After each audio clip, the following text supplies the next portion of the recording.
La coalition internationale passe à l'attaque. Malgré des mois de négociations, le Redland refuse de quitter le Greenland, ce territoire bluelandais envahi en février dernier par les troupes de Marco Ramus.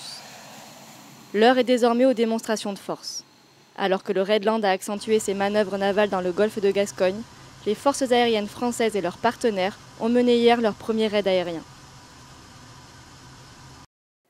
C'est depuis la base aérienne de Mont-de-Marsan que les premiers avions de chasse de la coalition se sont élancés pour pénétrer les lignes ennemies. Leur objectif, frapper un centre de détection et de contrôle redlandais au nord du pays. Pour pouvoir réaliser la mission, on va devoir rentrer dans un espace aérien qui actuellement est plutôt sous le contrôle de Redland. C'est là qu'interviennent les avions qui font de la supériorité aérienne, puisque notre rôle, c'est de rentrer dans cet espace aérien qui est contesté avec Redland pour en prendre possession pendant un temps donné, temps qui va permettre aux avions qui font de l'air-sol d'effectuer leur mission. Rafale, Mirage 2000-5 et Mirage 2000D se répartissent les rôles pour atteindre l'objectif avec précision. Alors que les premiers livrent des combats aériens intenses, les avions verts délivrent leur armement sur ce centre névralgique des opérations redlandaises, réduisant significativement les capacités de défense ennemies. Quelques heures plus tard, c'est sous la menace de moyens anti-aériens redlandais que les équipages de la coalition lancent une nouvelle offensive. 25 aéronefs sont engagés pour ce raid, visant à neutraliser des positions ennemies en Greenland et venir en aide aux ressortissants bluelandais.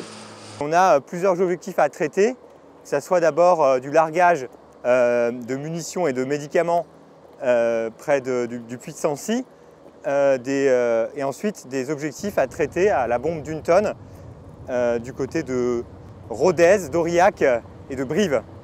Donc mon travail là, ça va être de coordonner à la fois ma patrouille et toutes les autres patrouilles de cette Comao pour réussir à remplir ces objectifs-là. Pendant près de 2 heures, les forces de la coalition enchaînent les manœuvres face à un ennemi coriace. Les traits marqués sur les visages des équipages en disent long sur la teneur des combats.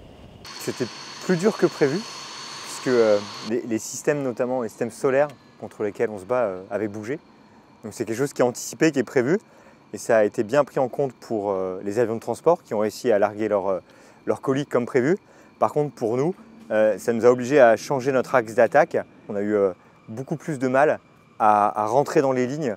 Pour l'heure, les équipages poursuivent leur engagement en frappant les objectifs stratégiques ennemis, tout en visant à acquérir la supériorité aérienne.